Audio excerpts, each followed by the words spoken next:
guess the one thing I'll pop in to look at me, the Starfleet was on call.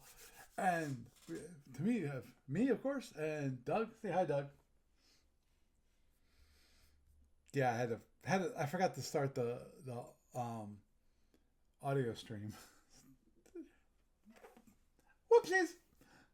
So I had to restart. I had to start it again. So those of you watching live, you'll notice that I just feel like I went back in time and repeated myself. Like, yes, I just did. So, anyhow, just one quick thing for those of you who don't listen to the news portion of the podcast. Obviously, if you're on the audio only, you don't have a choice because I haven't split it I only split it for the video. It split the news into news portion and non-news portion, the live show, and that's thing. Actually, to be honest, just to get back to that, we went over that many moons ago now, but that actually has been going well. The numbers are good.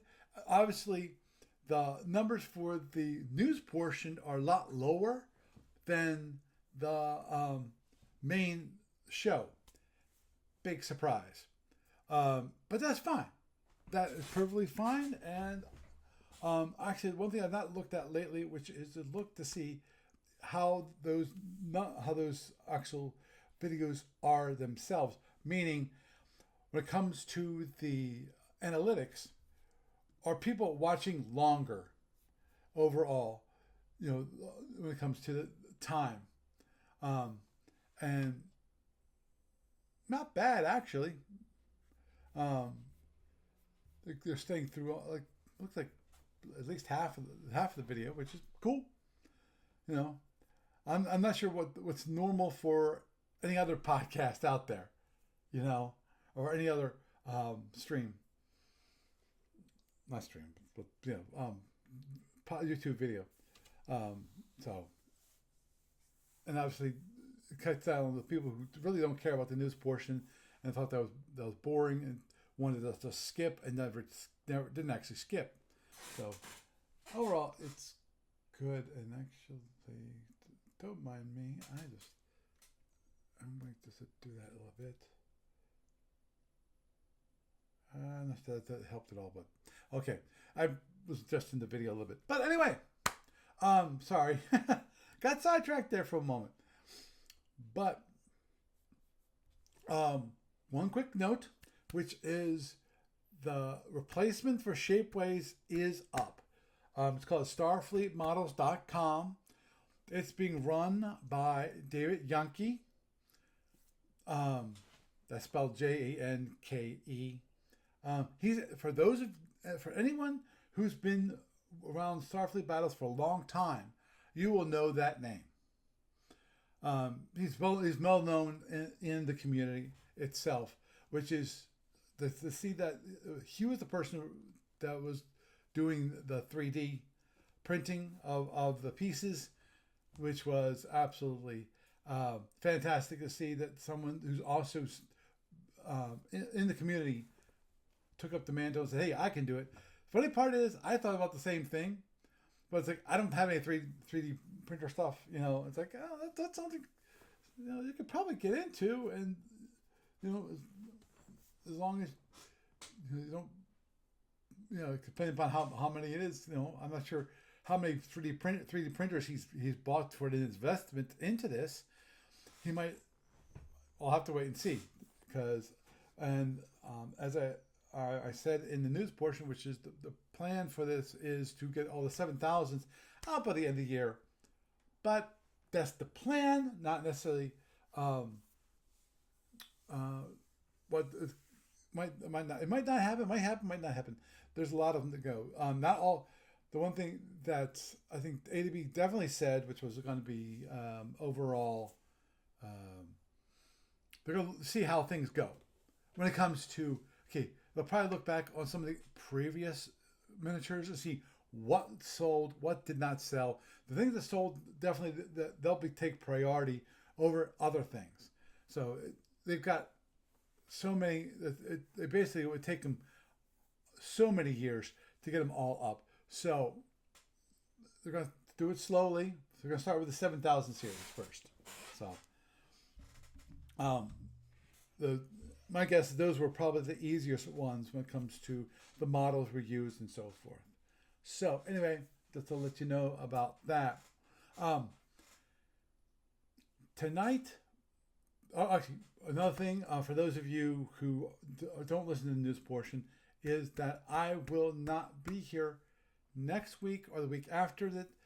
I'm going to see. I can't guarantee anything because I'm going to be on vacation. I'm going to be out traveling around. So I'm not sure if I'll have. I should have equipment to do it. I just don't know if I'll have the space to do it. Time and possibly place to record it because of I'm going to be in my trailer. So anything that I record is going to be out in the wilderness as a background. So we'll just have to wait and see how that all works out. Hopefully it'll work good. You'll probably have different. The mic is going to be different. I'll probably use the mic that belongs with this headphones. If you're looking at the video, you know the headphones. It's the new headphones I'm using. I gave up. I tried to put together my old headphone, and the thing just would not attach. So I went, fine. I just threw it out because I don't think I can get the replacement things. I didn't try it because in theory I could have gone to Monoprice and checked, but it's like it's not worth the effort for me. So like, just screw it.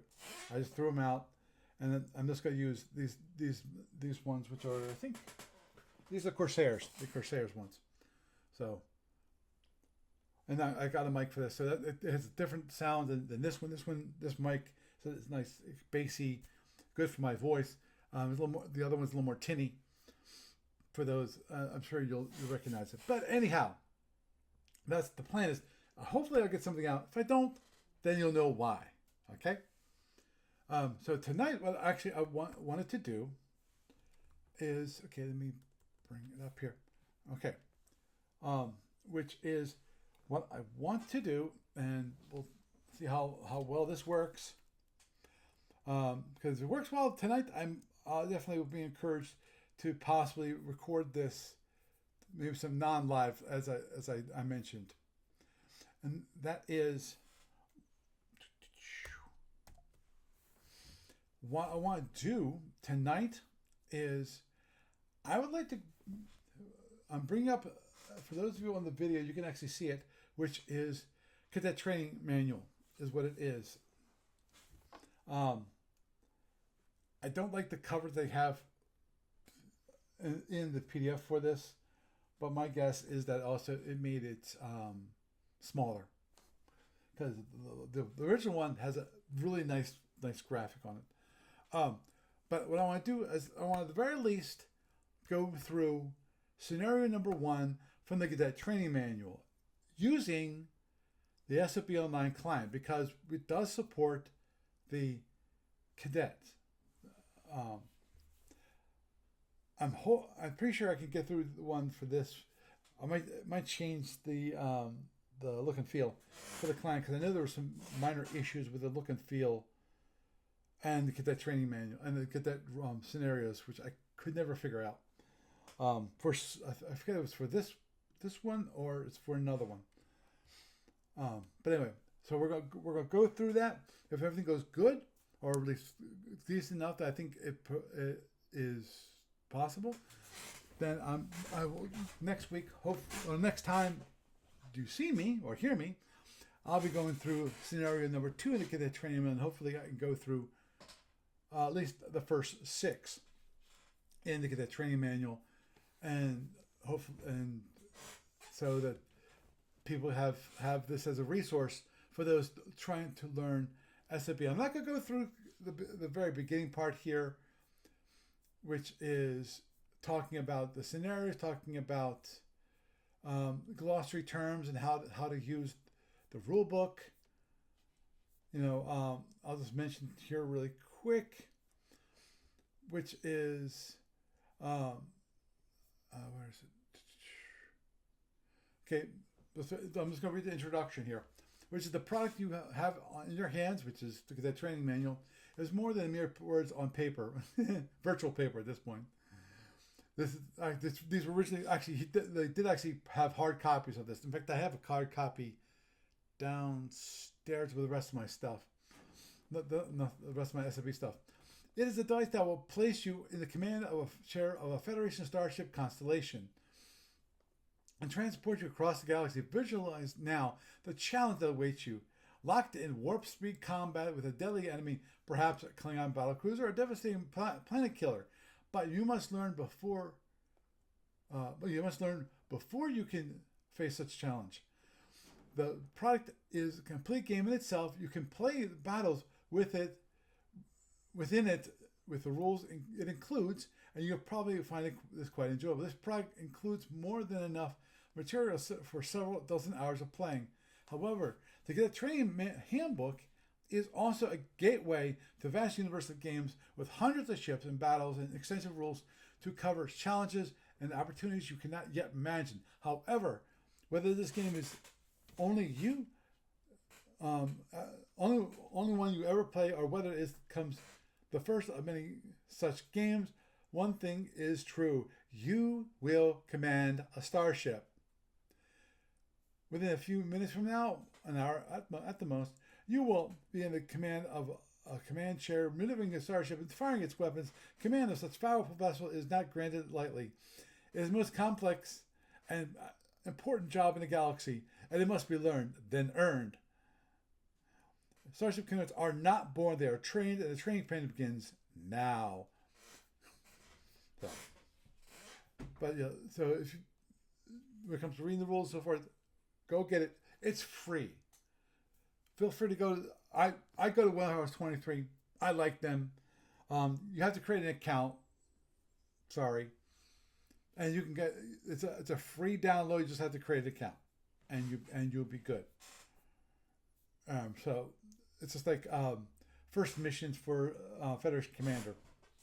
The idea is to have it tells you about how the game, the mechanics, and help you teach you about that. So what we're going to do is go through scenario number 1.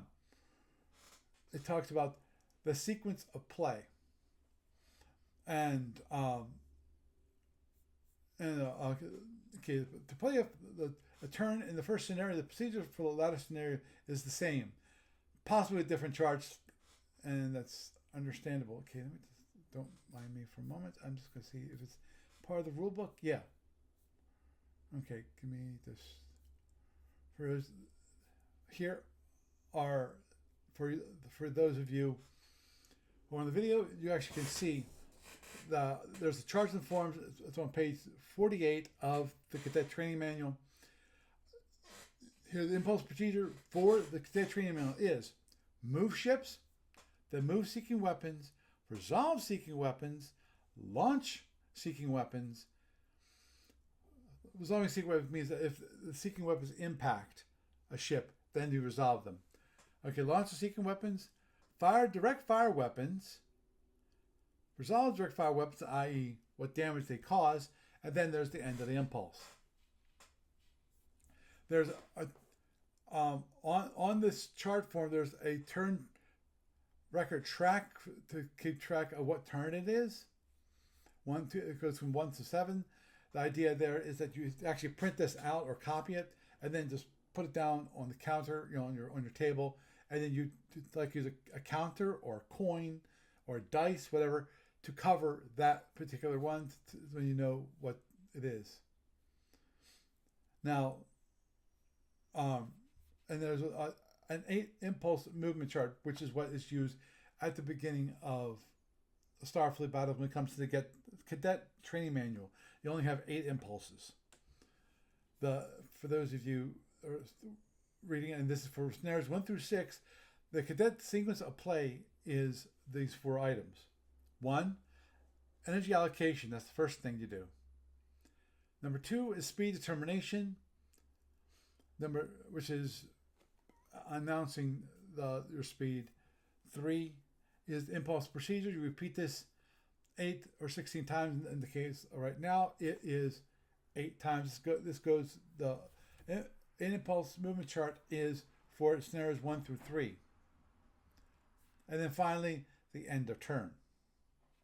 And there's certain things that can happen at the end of turn. Okay, let me go. So just so you know those, and let me go back to the page where I was, which was page 5. Okay. So now, okay, let's talk about though I just talked about. In the first scenario, the next 2 steps are skipped, which is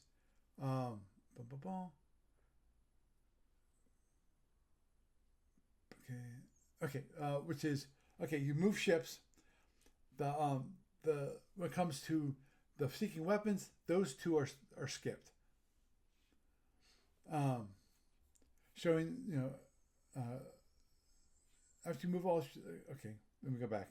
After moving all ships, move the step counter down to the next box showing moving seeking weapons. Actually, you move seeking weapons because that is your target in scenario number 1. And then you move down to the fire direct fire weapon step, and if any player wishes to fire weapons, is allowed to do so by the rules. Make a note of what such weapons are being fired at each target. Ooh. Then move the skip counter, which is down, which is this. If you're following the impulse procedure, you'd follow the step down. And then finally, step counter, which is used for tracking where you are in for the impulse.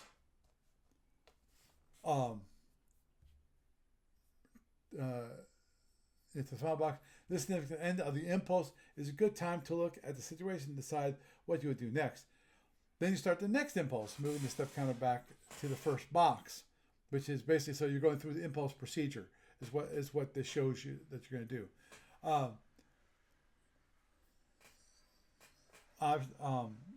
Quickly, which is if you're using the client procedure C1.1 is, you don't even have to worry about it because it's done automatically. It's just what it's showing you in the Cadet Training Manual is it's showing you what is the orientation, i.e.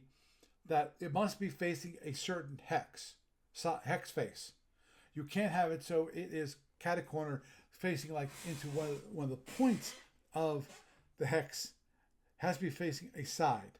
So it was called a facing. A ship may be faced in 1 of 6 different directions, and that's obviously depends upon which hex side that ship is facing. So I'm going to do this.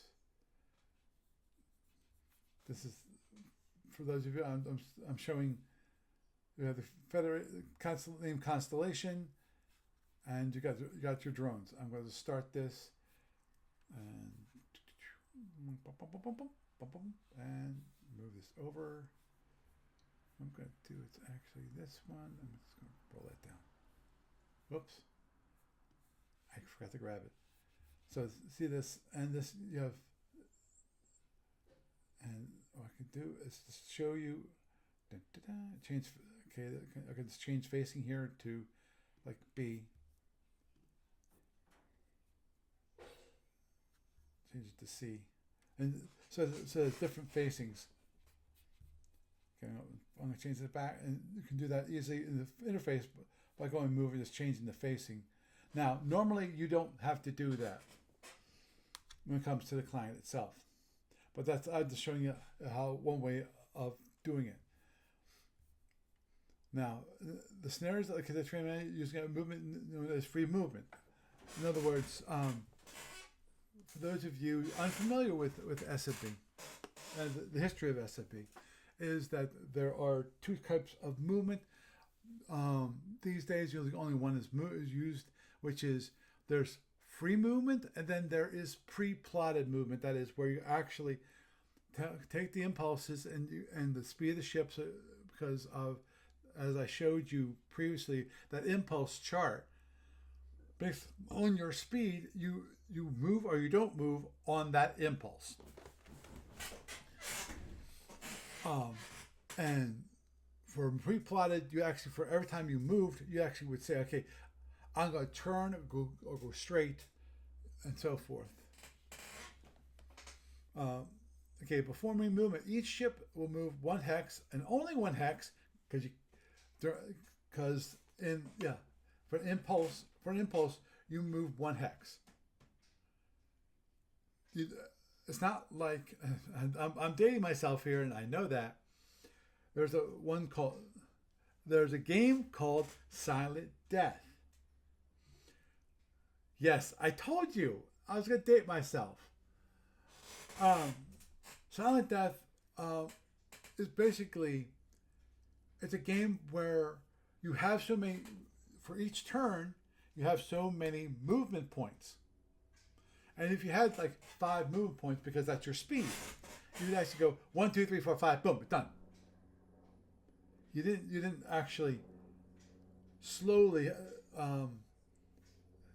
didn't have impulse procedure where you move it a little bit at a time. I call it proportional movement, where if in the case of you have 2 ships, one's going 4, one's going 8.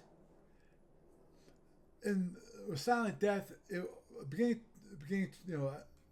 before movement started, you might be at the same location if you're going straight ahead, and then at the end of it, okay, the 4 hex is different. Now, what with proportional movement SFB uses is that over the course of the turn, the ship that's going speed 8 slowly pulls away from the ship that's going speed 4.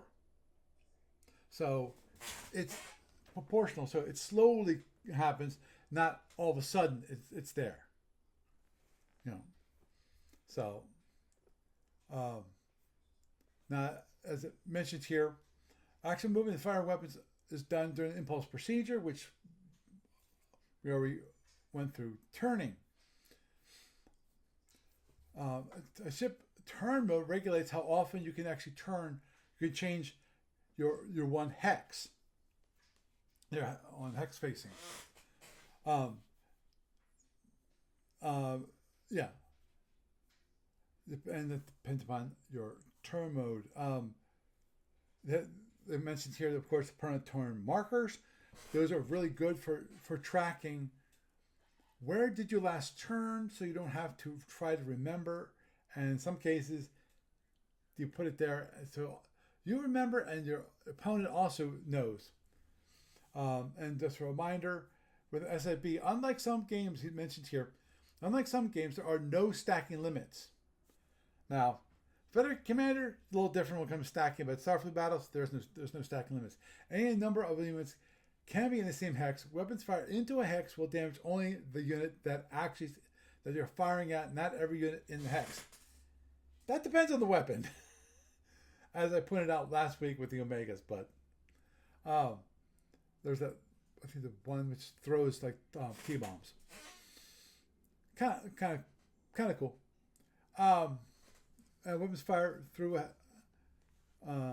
was the coagulated space. That's what I'm thinking about. Weapon fire through a hex that in a more distant hex will not damage units in an intervening hex. So basically, if you're firing, if you have one ship here. Okay, let me actually bring up the client. If you have here's a ship here and a ship here. I'm going to do this. I'm going to put this here temporarily. You have a ship here and a ship here. Firing from this ship to this ship will not cause any damage to this ship. So okay, hold it. And that's, don't mind me.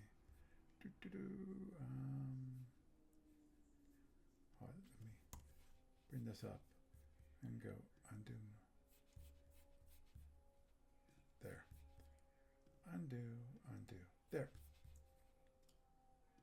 clean that up a little bit. Um, that, okay. For those of you with a client, by default, I think the game control window is actually hidden in this one. You can bring it up, and here is the game control window. It shows that there's 8 speeds here, and as you see, all of these are going speed 8. This is the default for the scenario, but you can have all these. They have the selection group selectors up here. I will not go over that whole thing. As if you want to, there's a separate video which talks about that feature. So, which goes through the whole thing. So, we'll go back to the rule book. Okay, definition of turn mode. Turn mode is the number of hexes which a ship must move in a straight line, straight ahead, before it can turn 60 degrees to face an adjacent side, right or left. After each 60-degree turn, the ship must again move the stated number of hexes straight ahead before it can turn again. A ship is never required to turn and can continue to move straight ahead if the owner wishes. Remember, however, that every time the ship turns, the count must be restarted. And moving straight ahead for several hexes will not allow a ship to make several turns in rapid succession either. So, turn modes increase with speed. Also, less maneuverable series have higher turn modes and cannot turn as rapidly, and that is I think that's also considered turn mode, which is always kind of a weird thing. You can see the turn mode charts. Actually, do we have? Let me look at this. Yeah, here's the turn mode chart for the cadet training, the cadet cruisers. Yes, I'm allowed to actually use the actual SSD that's in the cadet training manual.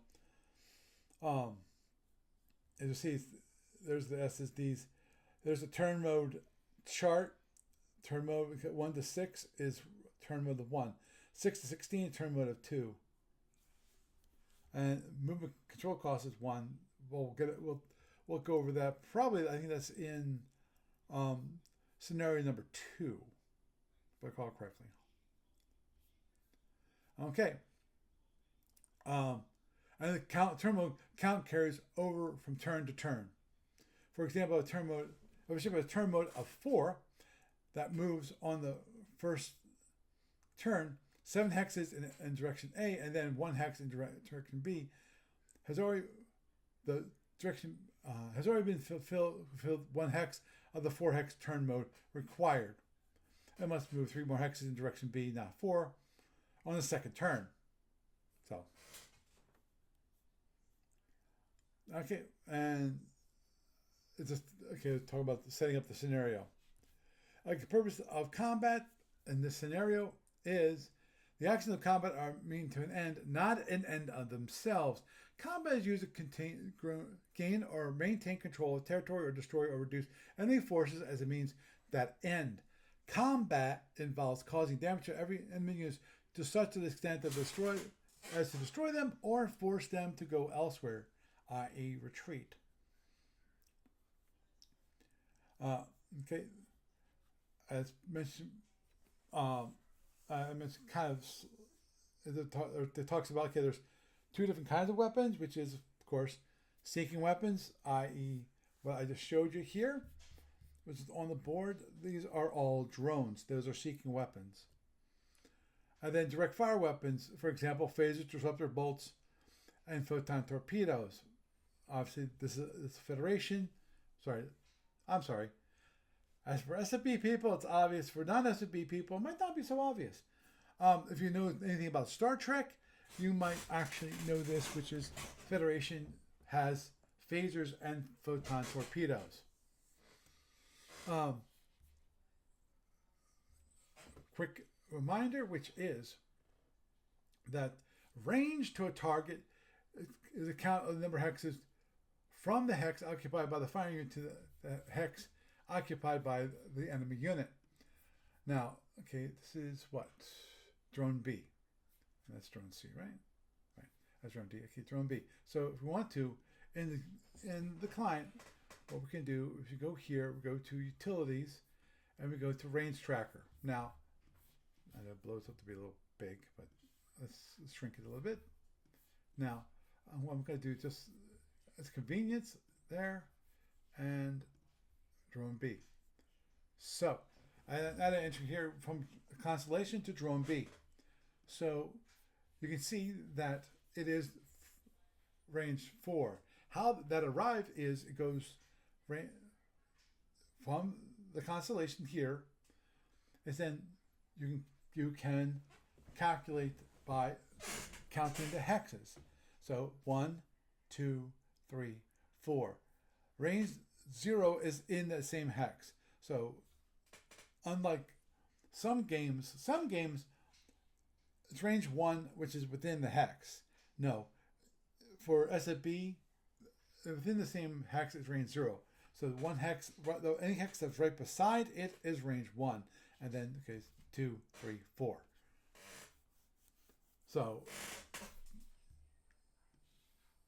obviously, for those of you on the audio podcast, I would really recommend you watch the YouTube video when it comes to this, because I think that would be a great help. I think it's going to be one of those podcasts that it's best if you do that. I'm obviously still going to help as my best can for those of you on the audio only.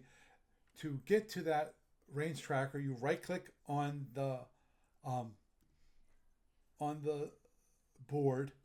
There's a utilities menu that is on that pop-up menu, and there's one of the selections is range tracker, and then you just click on that and the range tracker will come up. Go back, and then it talks about here, which is the firing arcs, the designations, and combined firing arcs. So you can see that they have a nice chart here when it comes to, okay, here's right front, here's left front over here, left rear, left and right. There's a nice overall chart for this. So I think it's better you look at the chart than looking at the client for this particular item. And it just talks about combined firing arcs. In other words, it's an abbreviation. Okay. And that might be you. Okay. Anyway, for those, if I had a technical difficulty, just in case, best if you look at the firing arcs in the actual Cadet Training Manual, and if you're on the video, obviously, not on audio. Best if you bring up the screen. It's hard to really describe it. Because in the Cadet Training Manual and on the screen, you can see it has the left and then the right front, right front, left front, right rear, left rear. Now, they have what's called combined arcs. Combined arcs are taking those basic arcs and then combining them into a single abbreviation. For example, FA, which is left front plus right front. That basically, it saves space on the SSD. It's called front arc, versus having for each weapon that has a left front and right front arc, saying left front and right front arc. No, it's just front arc. Rear arc, you have front extended, which is the left arc plus the left front arc plus the right front arc plus the right arc. So it's a very, very large one. It goes from this left front extended, goes from this arc here, this hex here, all the way around to the hex here, which is, for those of you who know anything about SFB, and I can't assume that you do, that is, this would be going out shield number, directly out that hex row for shield number 3, all the way around to, from that one to this, goes to all the way to the shield number 1, and all the way around to shield number 5. So those hex sides, as described as shield facings. Now, when it comes to the procedure for direct fire weapons themselves, pretty simple. It indicates with the ship and the target and says, I'm firing like 2 forward phasers at your ship. The effect is resolved by a chart and a die roll explained below.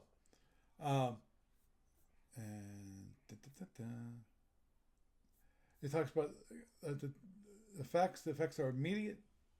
The finality of the effect, that there is no means of diverting a direct fire weapon, although shields can absorb some of its effect, while clever maneuvers will restrict your opponent's ability to get in a decisive shot, and your shields will reduce the damage it causes. There's nothing that can be done directly against the fire of the weapon. Seeking weapons, on the other hand, can be damaged and possibly destroyed before they reach their target, which is the interesting part. Okay, you got it talks about the different phasers here. Phaser 1, offensive fire. Phaser Type 2, offensive defensive phasers, and Type 3, which is point defense phasers. I'm not going to go through the descriptions. If you're really interested, as I said, get a copy of the Cadet Training Manual. Yeah. Available through different e-tailers.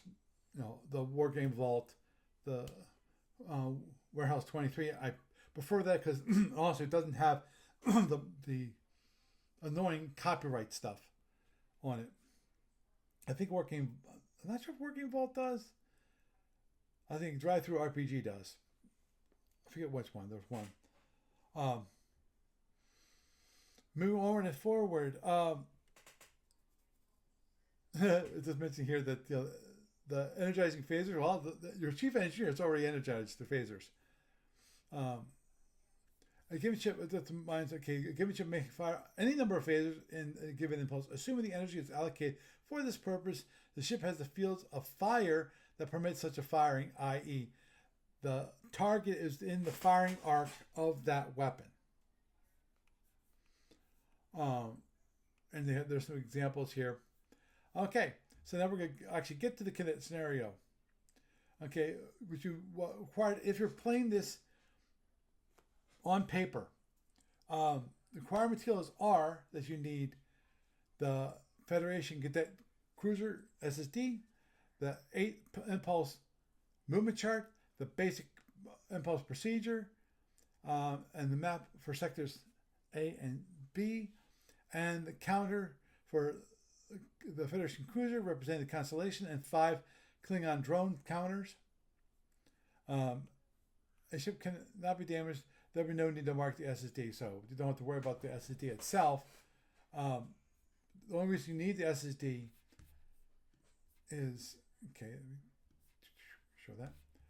The SSD itself is to see the different phasers and their arcs. So,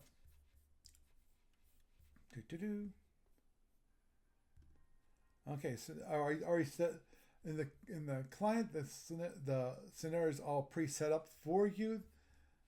That's okay. The objective is to successfully complete the training mission. You must destroy all 5 targets. You have all 5 drones here. First turn. For the purpose of this example, we'll talk through the first turn. Okay. And that is, okay, the first impulse constellation turns right and moves to 210. So if we want to, what we can do is, here it is. And that is, now I show the actual hex numbers on it for those of you. And so it's walking us through it. So what we need to do is take this and we need to move. There's 2 ways of moving it. Actually, a couple ways. One, what we can do is hold down the shift key, click and drag. Oops, click and drag. And that will turn the ship. Let's undo that move. Another way is to bring up the game control and then click on the turn right button. As you can see, it's the arrow pointing up to the right. So that will turn right.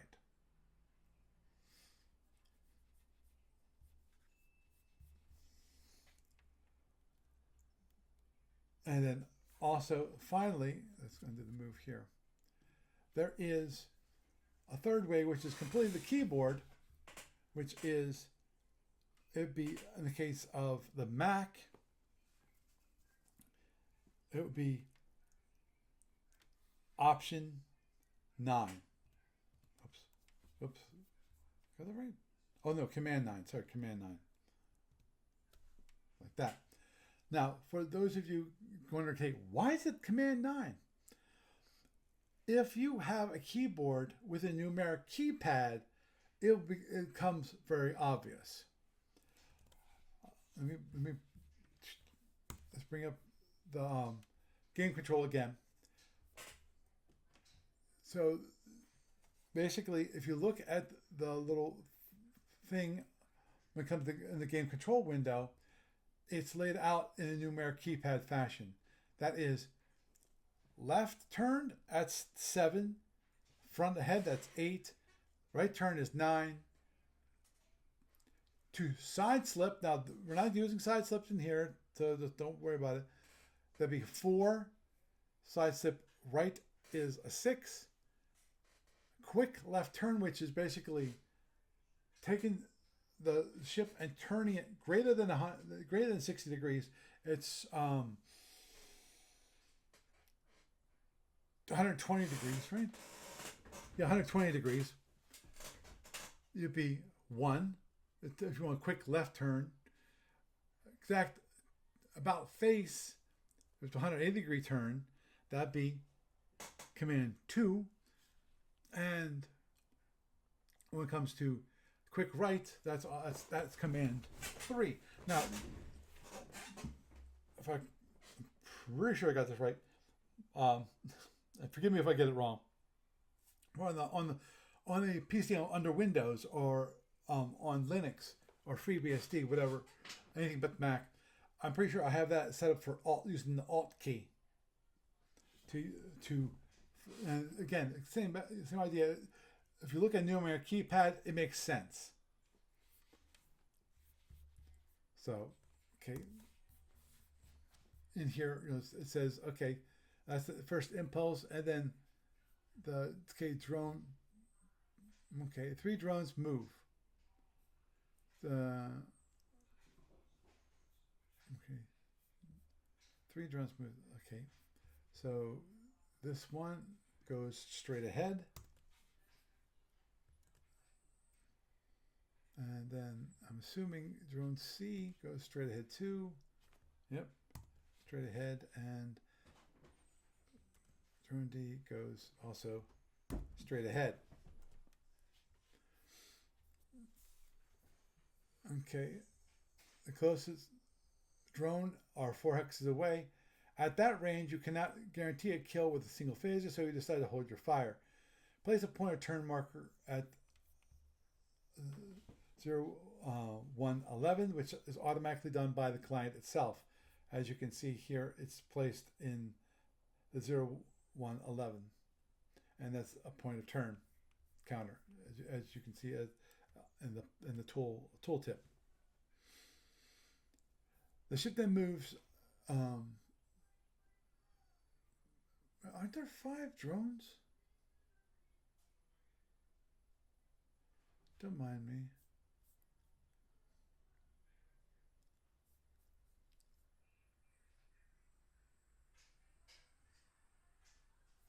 Okay, hold on. Okay, so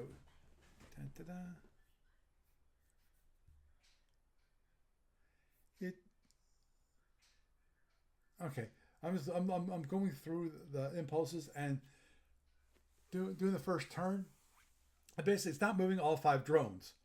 It's only moving 3 of the drones. Okay, so we want to go to the next impulse. What you should do is then go next. And where are we? Okay. Yeah, continue away. Okay. Now we're on impulse 2. Sorry, forgive me. The turn impulse is 1.2, and as you can see it up here, impulse 1.2. So impulse 2, it says basically move this straight ahead, and then move this straight ahead, and then move, and oh, sorry, this moves straight ahead, and finally this one moves straight ahead. Now, okay, okay, now you're range 3, and if you want to, you can look at this. You can see that for this one, so I can do this, add that constellation to drone D, if I recall correctly. Yeah, drone D, which is here. It's range 3 to drone D. Even at this range, however, a die roll of 6 would score only 3 points. Not enough to destroy it since it's getting closer. No hurry and decide to wait. The third impulse, the ship moves again straight ahead. Oops, no. Let's go here. I don't have to go here. Let's go down here and click on next. It's next step. Actually, it's next impulse. Yeah, you move anyway. Because I'm following the rule book, which says don't move these guys, which in theory they should be also moving forward, but it's not saying to move them, so I'm not moving them. I'm surprised that okay, so you will track the. But you should move all of them. Okay, I should have moved them. Okay, 1, 2. Yeah, I'm gonna move again anyway. 1, 2. Okay. So I was supposed to move them anyway. I'm sorry. I missed that little section here that says you should move all of them. We'll tell you where they should be at the end of the turn. Impulse 3. Okay, and looks like they're all moving again straight forward. So go here, and go here, and the ship also moves straight ahead, which is here. Now, the drone, okay. Drone D is 1 hex away. You fire a forward phaser, roll the die to determine how many points of damage. As this can be less than 4 at range 1, the drone cannot be less than 4. The drone will be destroyed. But just for the plain simple reason of being able to show that part of what you normally would do, which is okay. Whoops.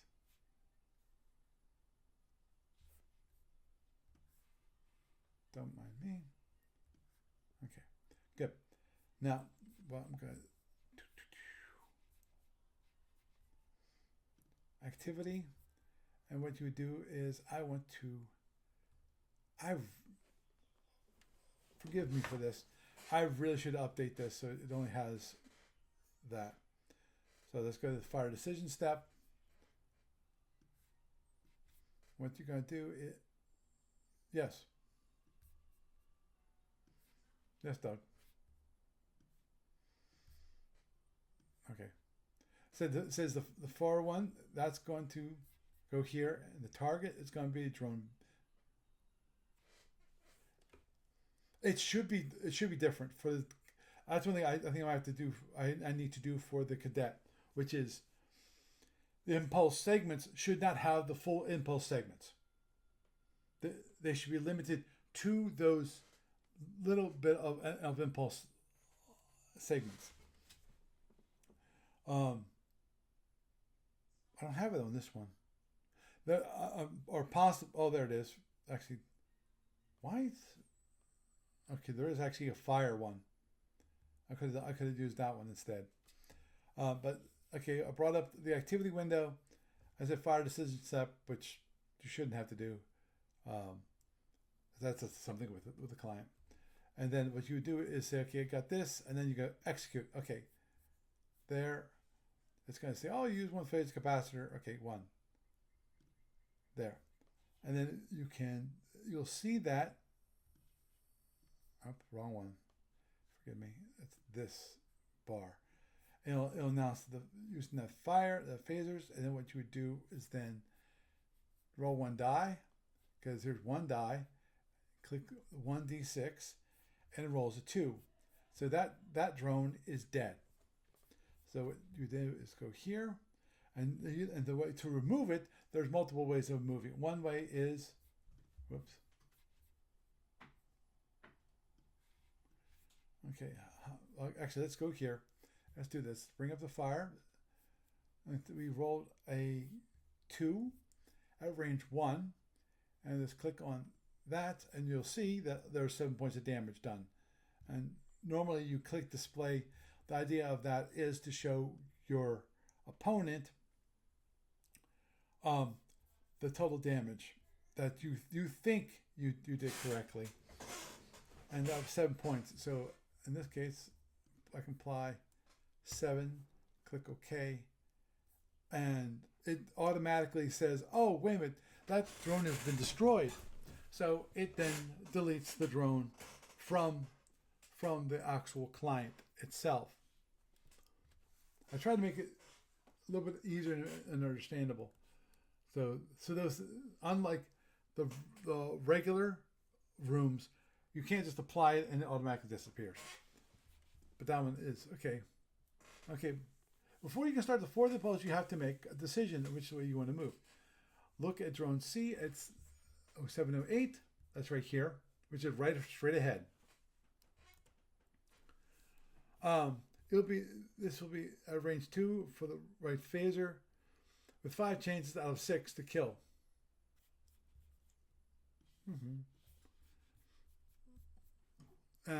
We'll have turn here.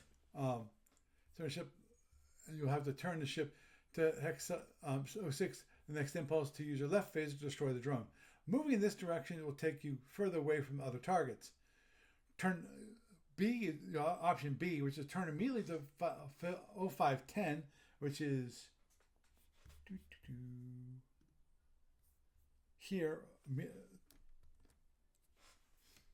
This isn't a very good idea. It puts the target out of the arc of your right side phaser and takes the constellation out of range of other targets. More importantly, it doesn't improve the fire possibility until another impulse reaches.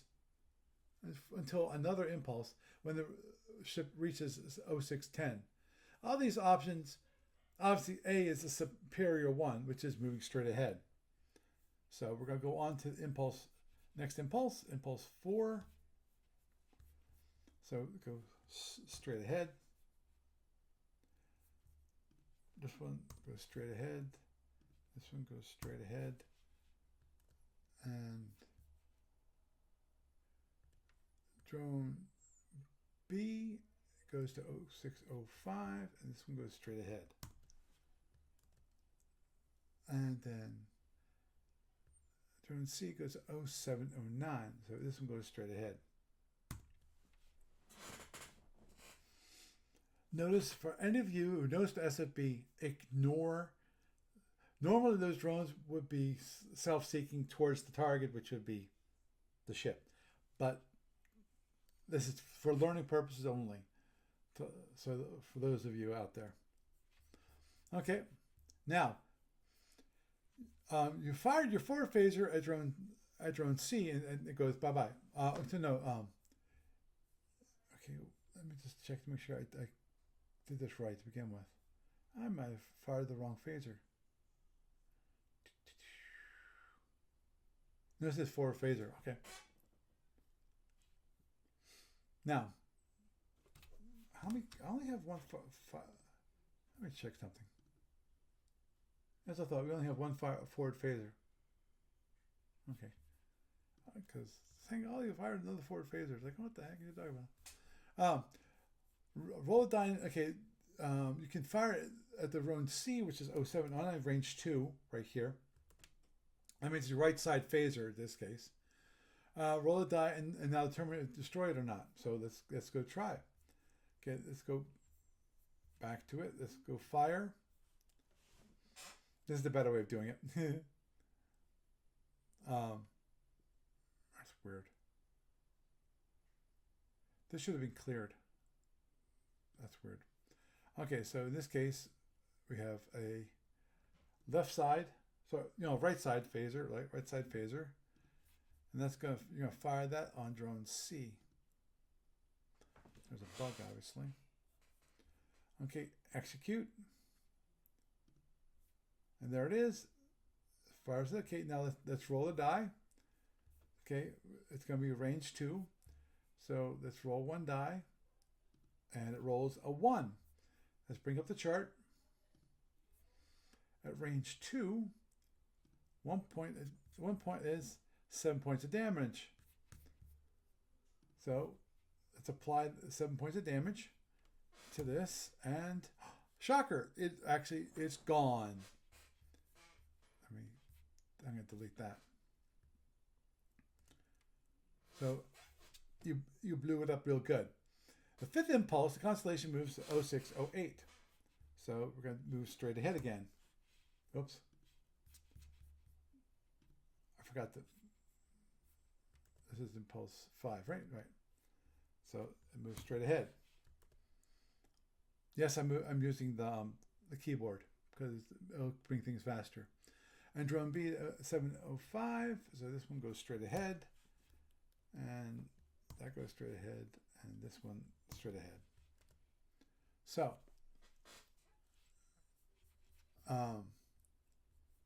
okay, and it moves 0608. Okay, and drone B 0705, right? And if it survives drone C 710, which it didn't, and use your right, I gotta double check because it thinks that there's 2 phaser 1s in the front arc. That's a bad thing. And then let's talk about the 6th and 7th impulses. This moves ahead. So let's go to the next. There. This goes straight ahead. This goes straight ahead. And this goes straight ahead. And next impulse. I'm going to do this. Don't mind me. Oops, forgot. Like this. If you want to select multiple items, you can hold down the Shift key and create a rectangle. And it will select everything within that rectangle. So what I'm going to do is everything's going to move forward 1. So there. Now, I'm not sure what. This is the 7th impulse.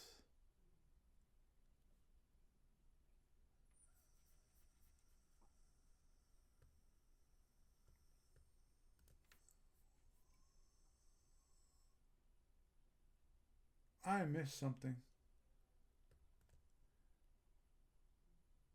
Because it's saying that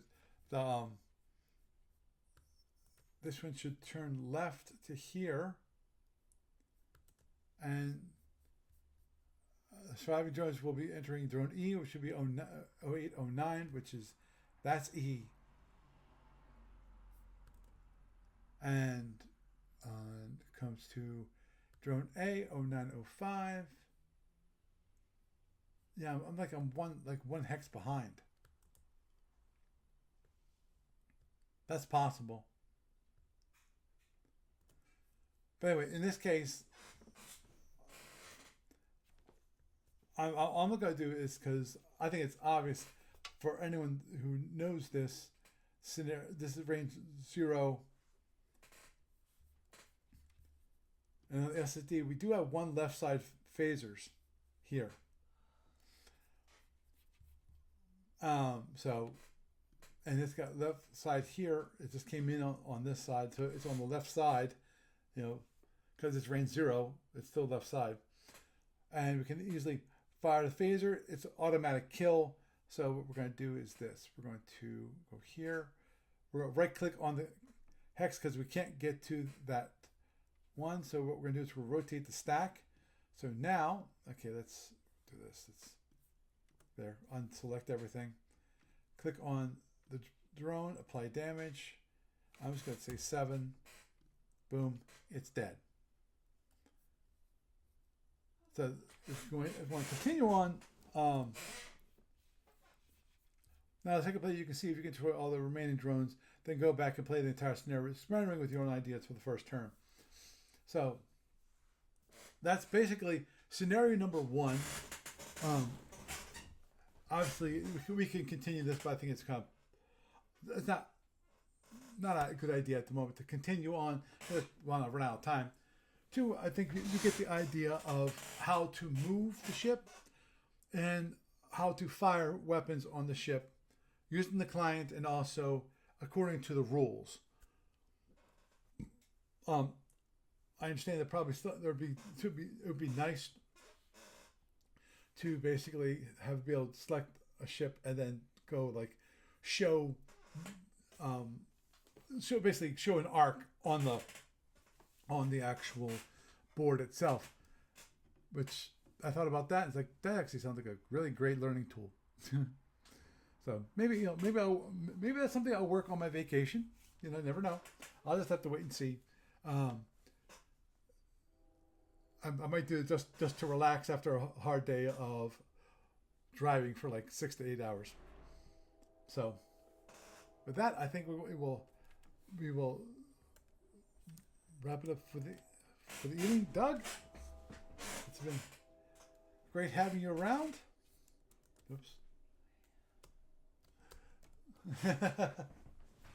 Thank you for being on and being with me, and thank you for giving me the opportunity to teach some people who don't know.